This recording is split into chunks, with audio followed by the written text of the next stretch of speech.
بسم اللہ الرحمن الرحیم ایاک نعبد و ایاک نستعین۔ السلام علیکم ناظرین۔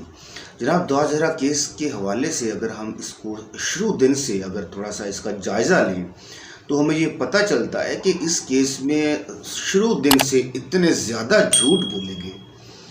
اور دعا زہرا سے بھی اتنے زیادہ جھوٹ بلوائے گئے کہ ابھی یہ جو چیزیں سامنے آ رہی ہیں ان سے تو پتہ چلتا ہے کہ یہ کتنا بڑا اس کیس کو جو ہے وہ ٹرن دینے کی کوشش کی گئی، اس کیس کو الجھانے کی کوشش کی گئی یا اس کیس کو دبانے کی کوشش کی گئی۔ یہ چیزیں ابھی جو ایک رپورٹ سامنے آئی ہے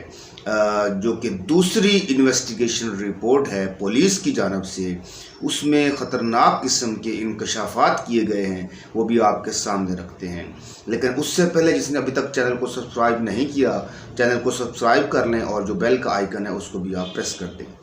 ابھی جو تازہ ترین رپورٹ پیش کی گئی ہے پولیس کی جانب سے،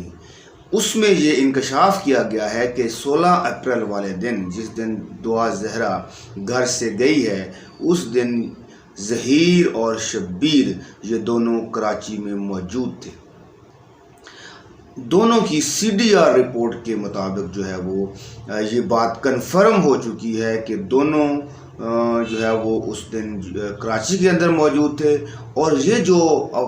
پھیلائی گئی تھی خبر یا جھوٹ جو بلوائے گئے تھے یا بیانات جو دیے گئے تھے کہ دعا زہرا جو ہے وہ خود لاہور سے، کراچی سے لاہور پہنچی ہے، ٹیکسی ڈرائیور کے ساتھ گئی ہے اور وہاں جا کے اس نے کسی کے نمبر سے کال کی ہے، تو یہ ساری چیزیں جو ہیں وہ جو شروع دن سے جھوٹ کے اوپر مبنی تھیں، وہ ساری چیزیں تو اب بالکل کھل کر سامنے آ چکی ہیں۔ تو یہ دیکھیں، میں یہ کہنا چاہ رہا ہوں کہ کتنے بڑے جھوٹ بولے گئے ہیں اس کیس کے اندر، اور جب جس کیس کی بنیاد ہی جھوٹ کے اوپر ہو یا جس کوئی ایک ایسا واقعہ ہوا اور جس کے اندر شروع سے ہی جھوٹ بولا گیا ہو، تو اس کے آگے کتنے جھوٹ بولے ہوں گے۔ تو یہ چیز اب بالکل کلیئر ہو چکی ہے۔ پولیس کی یہ جو انویسٹیگیشن جو ہے رپورٹ ہے، اس میں یہ بات انہوں نے کلیئر کر دی ہے کہ ظہیر اور شبیر دونوں اس دن جو ہے وہ کراچی کے اندر موجود تھے۔ اور اس رپورٹ میں ایک اور بڑا اہم انکشاف کیا گیا ہے، اس میں یہ بات بھی کلیئر کی گئی ہے کہ جس دن جب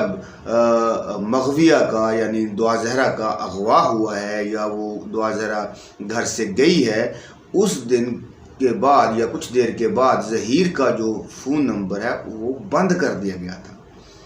تو اس کے بعد جو ہے وہ شبیر جو اس کا بھائی ہے، اس کے نمبر سے جو ہے وہ یہ آگے مزید جو ہے وہ رابطے میں رہے ہیں۔ اور اس رپورٹ میں یہ بھی انکشاف کیا گیا ہے کہ جو شبیر ہے اس نے اس بات کا اعتراف کیا ہے۔ دیکھیں، یہ ملزم جو ہے ظہیر جو ہے، اس کے جو بھائی شبیر ہیں، وہ اس بات کا اعتراف کر رہے ہیں کہ ہم اس دن کراچی میں موجود تھے اور ہم جو ہے وہ مغویہ کو لے کر جو ہے وہ یا ہمارے ساتھ وہ مغویہ جو ہے وہ لاہور گئی ہے۔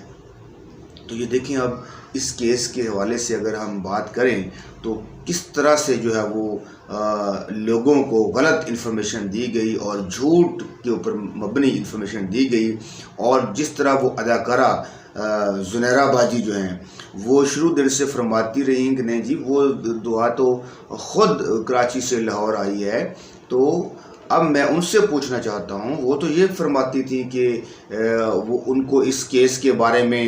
شروع دن سے بہت ڈیٹیل میں پتہ ہے اور ان کو اس بارے میں ہر چیز کے بارے میں انفارمیشن ہے، تو اب وہ کیا کہتی ہیں اس چیز کے بارے میں کہ یہاں پولیس رپورٹ نے تو سب کچھ جو ہے وہ چینج کر کے رکھ دیا ہے، تو آپ تو فرما رہی تھی کہ وہ دعا خود گئی ہے، اور یہاں پہ اب یہ رپورٹ یہ آ چکی ہے کہ اس کو لینے کے لیے ظہیر اور شبیر کراچی میں موجود تھے۔ تو یہ آپ دیکھ سکتے ہیں کہ کس طرح سے اس کیس کو ٹوسٹ دینے کی کوشش کی گئی، اس کیس کو الجھانے کی کوشش کی گئی، اور یہی اگر انویسٹیگیشن جو ہے وہ پولیس پہلے کر لیتی تو یہ کیس اتنا زیادہ جو ہے وہ اس کو جو ہے وہ خراب نہ ہوتا یہ کیس۔ تو یہ تھی آپ کے ساتھ تازہ ترین جو ہے وہ اپڈیٹ شیئر کرنی تھی. پولیس کی رپورٹ کے مطابق جو بھی آگے مزید پیش رفت ہوگی اس کیس کے حوالے سے وہ آپ کے ساتھ شیئر کی جائے گی. ابھی اس ویڈیو میں اتنا ہی. اپنا خیال رکھیے گا. پاکستان زندہ باد. پاکستان پائندہ باد.